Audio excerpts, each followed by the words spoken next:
The rain came down in sheets that night, furious, cold, relentless.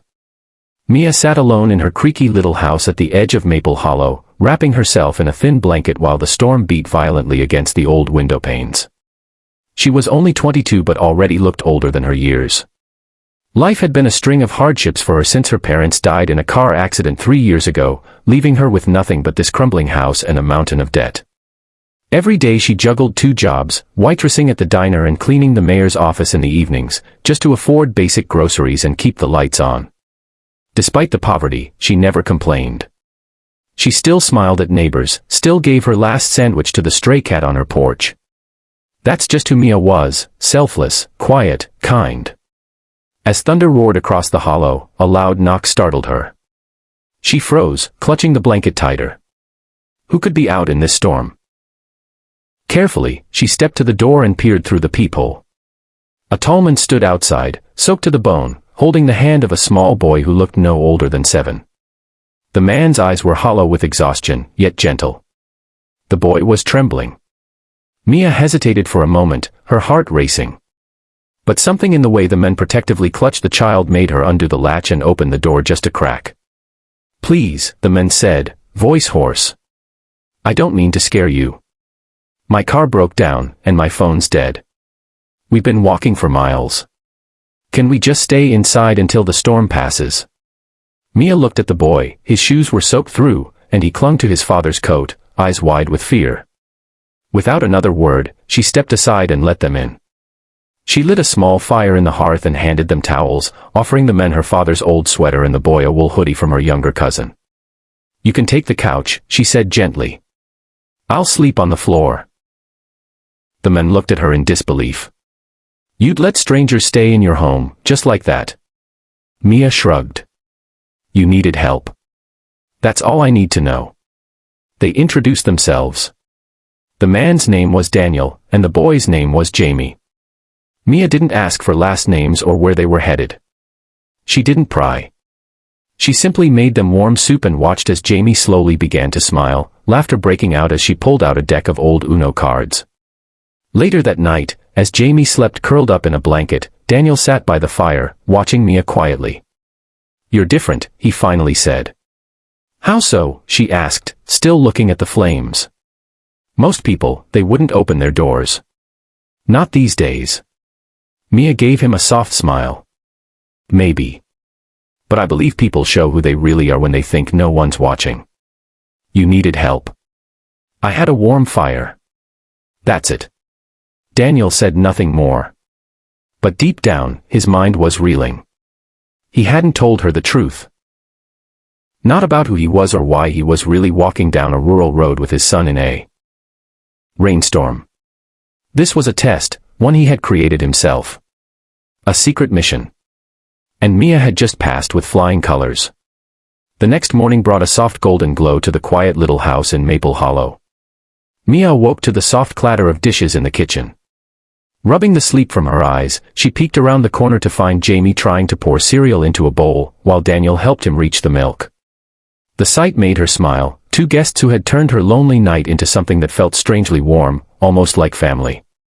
She stepped in, offering to make eggs, and before long, the 3 were sitting together for breakfast like old friends. Laughter filled the cracks in the walls, and for a brief moment, Mia forgot about bills, loneliness, and the life of struggle she had accepted long ago. After breakfast, Daniel stepped outside to check on his car, which had been towed into town during the night.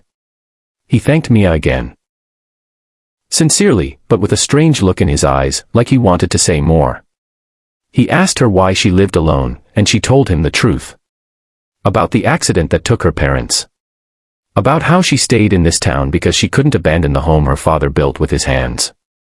How she worked herself to exhaustion just to keep the house from falling apart. Daniel listened, not with pity, but with something far deeper, respect. He told her he admired her strength, that people like her were rare. But Mia just shrugged. "I just do what I have to," she said simply. Later that afternoon, Daniel received a call. His driver was nearby. He would be leaving soon. Jamie looked heartbroken. "Can we stay another night, Daddy?" he whispered. Mia smiled and said they were welcome anytime. But Daniel paused. His expression changed. The moment had arrived. It was time to tell the truth. He took a deep breath and looked Mia straight in the eye. "Mia, I haven't been honest with you," he began. "I'm not some stranger who got lost in a storm. My car didn't really break down. I came here, looking for someone." Mia's heart skipped a beat. Her hands trembled just slightly. "What do you mean?" Daniel reached into his coat pocket and pulled out a small business card, sleek, black, gold lettering. Daniel Carter, CEO. Carter Holdings. Mia blinked, recognizing the name. Carter Holdings was a multi-billion-dollar real estate and tech empire. "I don't understand," she whispered. Daniel sat down. "Last month, I announced something new, a private initiative. I've seen too many fake smiles, too many people who pretend to care just to impress me or get something. So I decided to go undercover. No press. No assistants. Just me and Jamie, traveling across the country. Looking for people who still have humanity. People who would help a stranger without knowing there's something in it for them. You opened your home, fed my child, gave us warmth, without even asking my name." Mia sat in silence, completely stunned. This had to be a joke. A test. A trick? But Daniel's eyes were steady. Honest. He continued, "I've stayed in 5 towns before this. Each time, people shut their doors. Or demanded payment up front. Or ignored us completely. You didn't. You reminded me of the kind of world I want my son to grow up in. One with people like you." Jamie chimed in with a smile, "I told Daddy you were magic." Tears welled in Mia's eyes, not from the revelation of who he was, but from something deeper, the validation that maybe, just maybe, being kind wasn't useless after all. But Daniel wasn't done. "I want to offer you something," he said. "A job. A home.